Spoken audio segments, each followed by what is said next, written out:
Olá pessoal, tudo bem com vocês? Aqui é a tia Thaís e hoje nós vamos fazer mais uma correção da atividade, aí de língua portuguesa / redação, ok? Então vamos pegar essa atividadezinha aqui, ok? E vamos para a correção. Nós temos aí, lendo e aprendendo com textos expositivos de divulgação científica, ok? Já fizeram a atividade? Já, né? Preparados agora para a correção? Então vamos para a correção. Nessa correção nós temos uma surpresinha. Por quê? Porque hoje nós vamos fazer uma aula interdisciplinar, ok? Então nós vamos ter três disciplinas juntas. Língua portuguesa, redação e ciências, ok? Então hoje nós vamos ter uma participação da tia Gabi nas nossas correções, ok? Então pegue sua atividade e vamos lá. Muito bem, pessoal, então vamos lá, certo? Para as nossas correções, ok? Então nós sabemos, né, o que é um texto de divulgação científica, certo? Então os textos de divulgação científica, ele é um gênero discursivo, ok? Que tem por finalidade, né, divulgar informações, relacionar aí as descobertas científicas, né, de maneira acessível, ok, ao público em geral. Então, que público é esse? Então, são aqueles públicos, são aquelas pessoas que não são especializadas no assunto. Elas não são os pesquisadores daquele tema, certo? Então, geralmente, o texto de divulgação científica expõe os dados de uma determinada pesquisa, como que foi pesquisado, como foi pesquisado, aonde ele foi pesquisado, né? Aonde os estudos eles foram realizados, quais são os resultados dessas pesquisas realizadas, tá?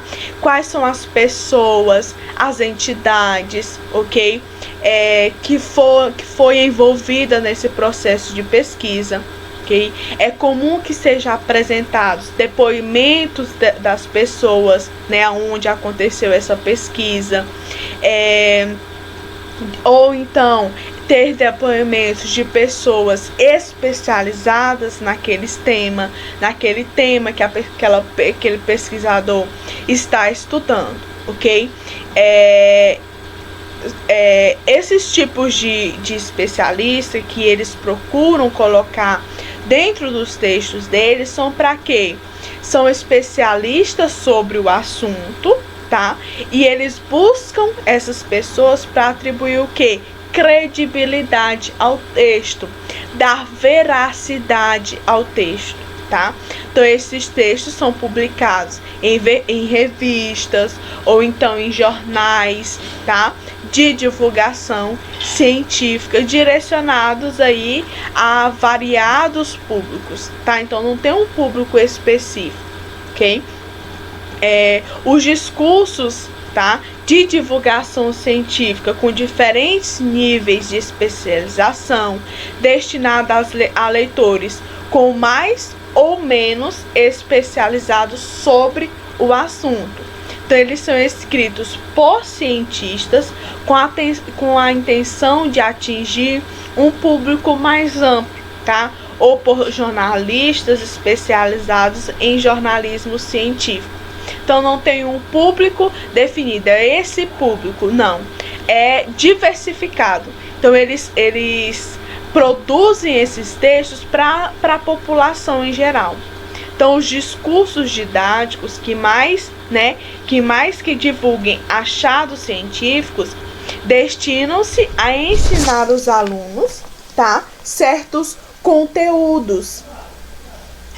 Por exemplo, conteúdos científicos como esse que nós estamos estudando. Então, são escritos em geral por professores ou seu leitor modelo.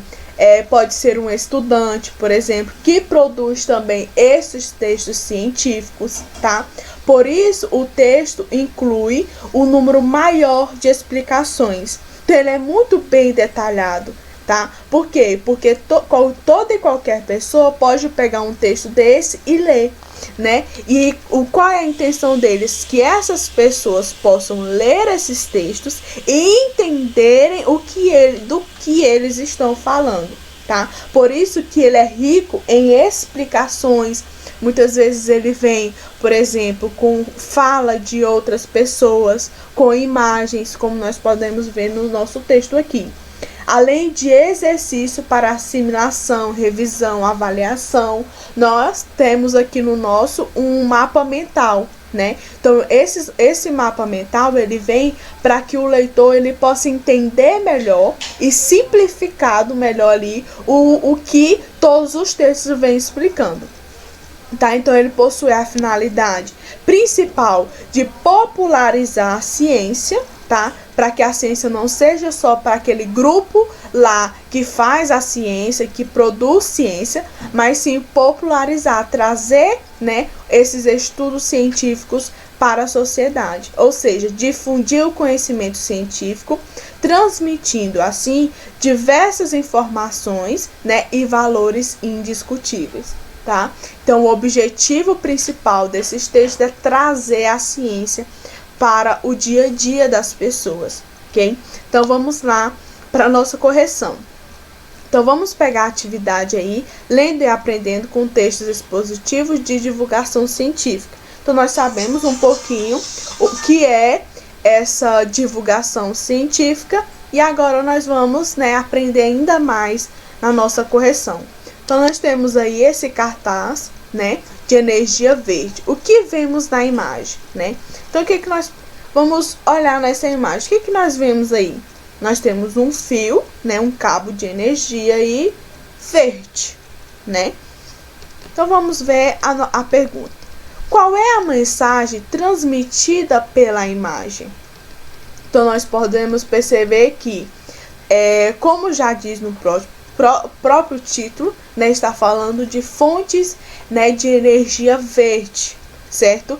Que é gerar energia limpa, que vem da natureza, mas que minimiza os resíduos e a poluição, reduzindo assim o impacto da produção de energia no meio ambiente. Por isso que nós temos aí um cabo de energia verde, para representar o quê?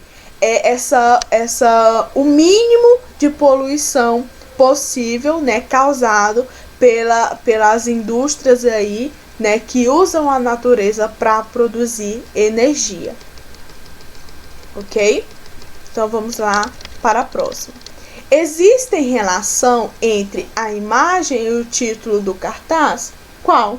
Sim, existe, né? Porque nós temos o título, energia verde. Na imagem está mostrando o quê? Um cabo de energia, né? Que está ali para representar ali, ele está todo verde. Então, sim, pois no título temos energia verde e a imagem abaixo é apresentada um fio de energia revertido abaixo, é apresentado um fio de energia revertido com uma grama, um capim, né? Então, o resto ali, o fio dele, né, é da cor verde, cor da natureza, né, aí da natureza, da limpeza da nossa natureza, ok? Que tipo de texto poderia tratar esse tema? Poderia, né, ele poderia ser um texto publicitário, textos informativos e expositivos, ok? Como nós vimos aí, como eu falei na explicação inicial. Quem você acha que poderia escrever um texto sobre esse tema? E para quê? Então, como eu havia falado, então são cientistas, são professores e pesquisadores, né, que fazem pesquisas sobre esses assuntos, tá? Até mesmo para trazer soluções, né, para os nossos problemas que está acontecendo aí diariamente, ok? Então, esses textos são para quem, né? Para toda a população, porque eles querem o quê? Popularizar estes textos científicos, ok? Tornar possível, tornar acessível para as pessoas, ok?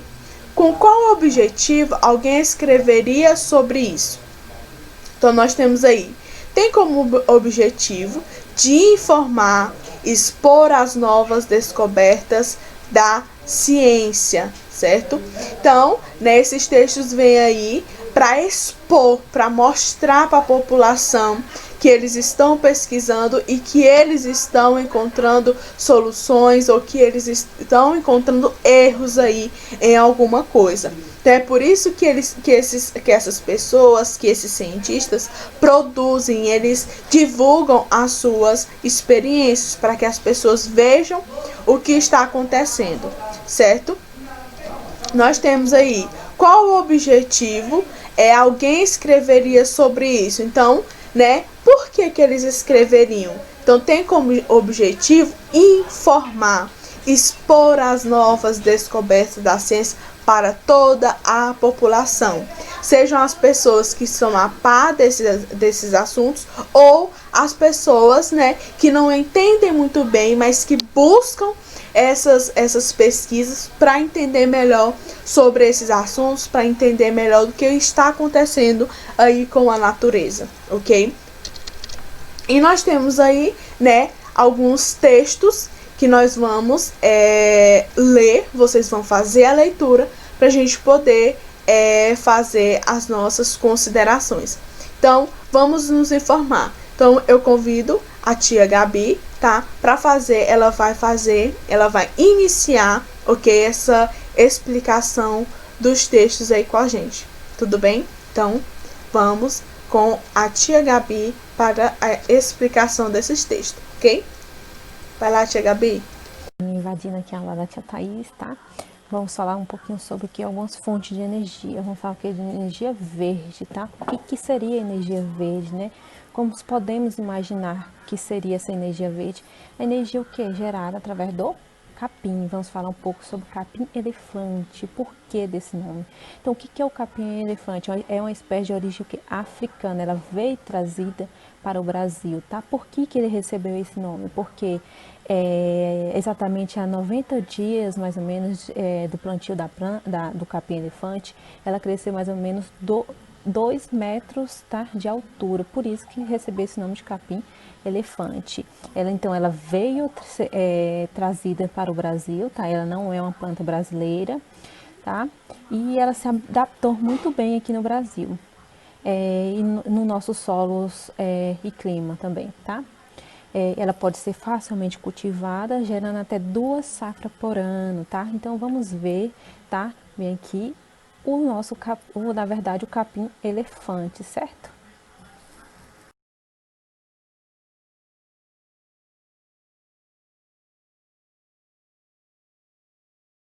Unidade, né? Falamos sobre que a energia, né? Uma fonte de energia que era o capim elefante, vamos falar sobre que energia solar, tá?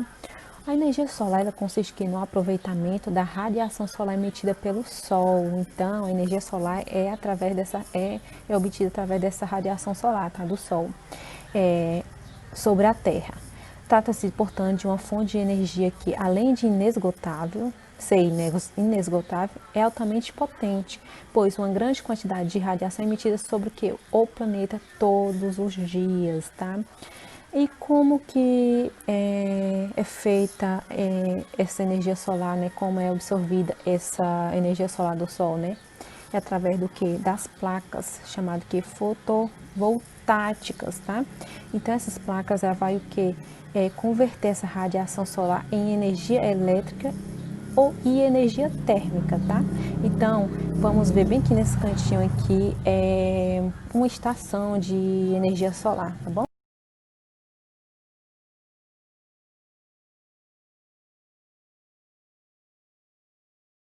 Energia eólica, tá? Ela é proveniente de quê? Proveniente do vento, ela precisa do vento, tá? Para a sua produção de energia. Sua importância vem crescendo na atualidade, pois assim como a energia solar, tá?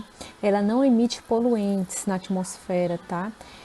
As usinas eólicas utilizam-se grandes cataventos instalados em áreas onde a movimentação de massa de ar intensa e constante, tá? Movimento.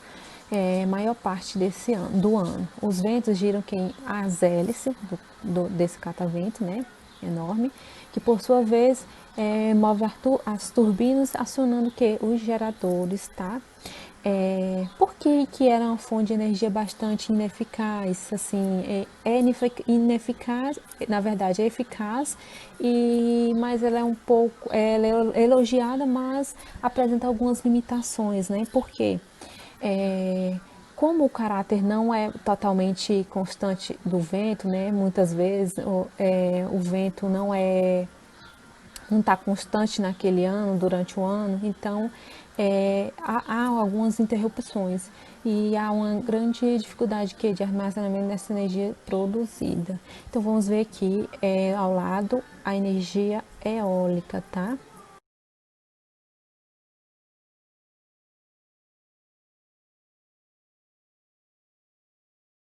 Vamos falar sobre que energia hídrica ou hidroelétrica, né, que utiliza do movimento da água, dos rios, tá, para a produção de eletricidade, tá. Nos países como Brasil, Rússia, China e Estados Unidos, ela é bastante aproveitada, tá, pelas usinas que transformam essa energia hidráulica e cinética em eletricidade, tá. No Brasil, a segunda maior usina que temos entre o Brasil e o Paraguai, certo? Que é a usina de Itaipu. Temos aqui no Tocantins também temos a usina Luiz Eduardo Magalhães, tá? Essas usinas são utilizadas como fonte de produzir eletricidade para nós, a energia que chega em nossa casa, certo? Por hoje finalizamos a nossa aula, tá? Eu e a tia Thaís trabalhando aqui com vocês um pouco sobre essas fontes de energia, tá? Então ficamos até a próxima aula. Beijo!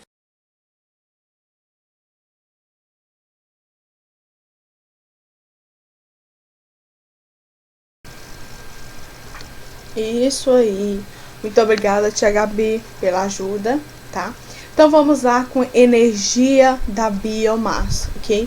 Então vamos acompanhar aí a leitura. A biomassa corresponde a toda e qualquer matéria orgânica não fóssil. Assim, pode-se utilizar esse material para a queima e produção de energia. Por isso, ela é considerada uma fonte renovável. Sua importância está no aproveitamento de materiais que, em tese, seriam descartáveis como restos agrícolas, principalmente o bagaço da cana, e também na possibilidade de cultivo. Então, nós temos aí a biomassa, né? Como nós lemos, então são restos aí, né? De materiais agrícolas, né? Então, nós temos aí, existem 3 tipos aí, né? De biomassa.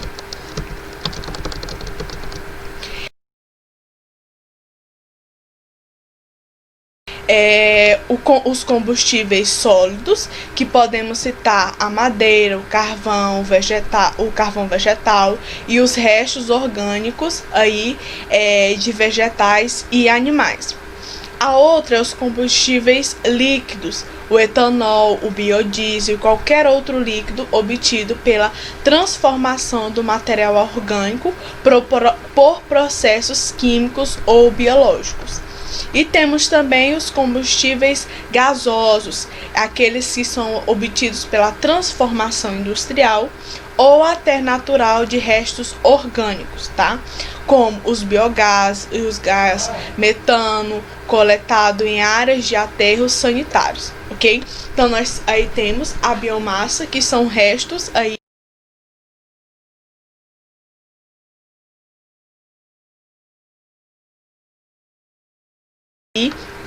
de materiais agrícolas. As pessoas plantam, colhem e aquele resto que não presta, né, que fica ali na terra, eles vão, tiram e fazem aí o uso, né, desses materiais para a energia de biomassa. Então, nós temos aí restos sólidos, líquidos e gasosos, certo? Então, são os tipos aí de combustíveis que são produzidos a partir desses restos agrícolas, ok? Nós temos também aí a energia geotérmica.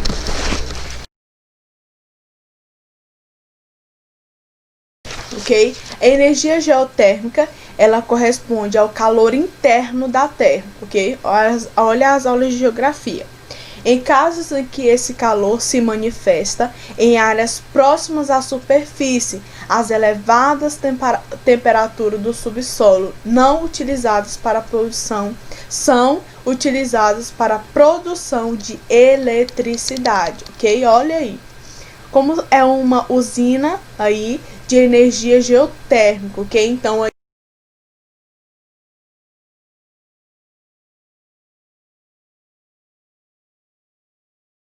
nós podemos perceber que tem vários tubos, né? Aonde eles são ligados aí, são colocados aí dentro do subsolo da Terra.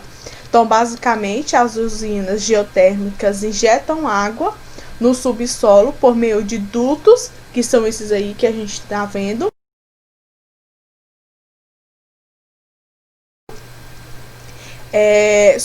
Como esses, né? Especificamente elaborados para esse fim. Essa água evapora e é conduzida pelos mesmos tubos até as turbinas que se movimentam e acionam o gerador de eletricidade. Para o reaproveitamento da água, o vapor é novamente transportado para as áreas em que retornam à sua forma líquida, reiniciando o processo. Então, aí ele sempre vai fazendo esse mesmo processo, ok? O principal problema da energia geotérmica é o seu impacto ambiental através de eventuais emissões de poluentes, além da poluição química dos solos, né? Porque eles vão ali estar em contato ali com os solos. Em alguns casos, somam-se a isso os elevados custos de implantação e manutenção. Então, gera muitos custos, é grandioso aí os custos, né, para permanecer com uma empresa, né, que faça essa retirada de energia geotérmica, ok? Nós também temos a energia das ondas e das marés, né? Então é possível utilizar a água do mar, né, para a produção de eletricidade, tanto pelo aproveitamento das ondas, né, que é muito forte,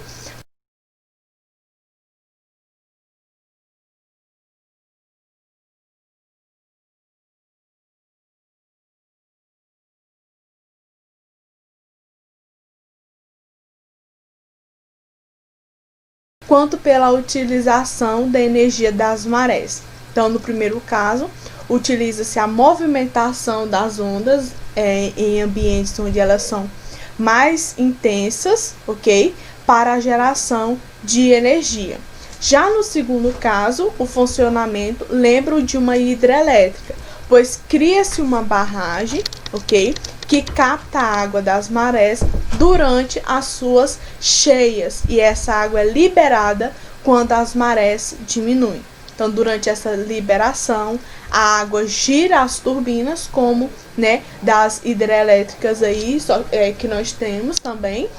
Ele gira essas turbinas que ativa os geradores aí, e assim gerando energia. Então, nós temos aí essa imagem, né, que é basicamente algumas das nossas energias. Nós temos a energia solar, a eólica e, né, nós também temos a energia geotérmica, que é tirada aí do subsolo da nossa Terra, ok? As fontes de energias renováveis utilizam-se de elementos sempre disponíveis na natureza. Por isso que hoje, né, a nossa natureza ela sofre tanto, porque tudo é retirado dela e pouco é se colocado no lugar, ok? Então vamos lá para a atividade para a gente entender mais um pouquinho sobre esses textos expositivos científicos. Então você vê semelhança entre esses textos? Sim, por quê? Porque eles são textos que expõem assuntos correlacionados. Todos estão falando de quê? De energia, não é? Os tipos de energia. Que tipo de texto você acha que são? Poesias, narrativas, publicitários, textos informativos? Isso é um texto expositivo, certo? Por quê? Porque ele está expondo aí, né, sobre os tipos de energia que nós temos, tá? Na 3, Quem você acha que usaria, né?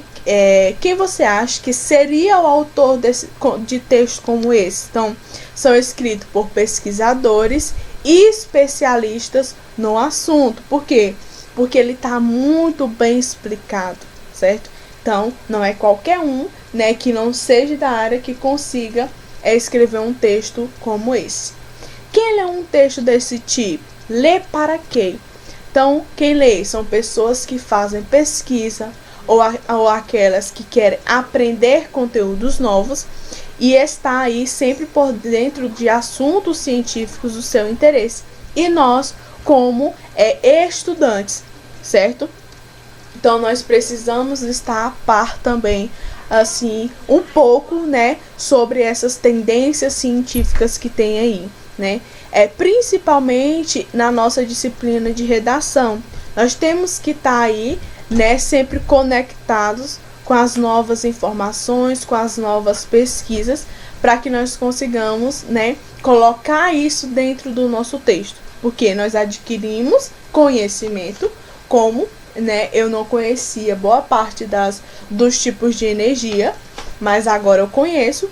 E se acontecer de precisar falar sobre um texto, sobre energia, alguma coisa do tipo, nós vamos conseguir explanar um pouco aí sobre essas energias, suas causas aí para o meio ambiente, certo? 5.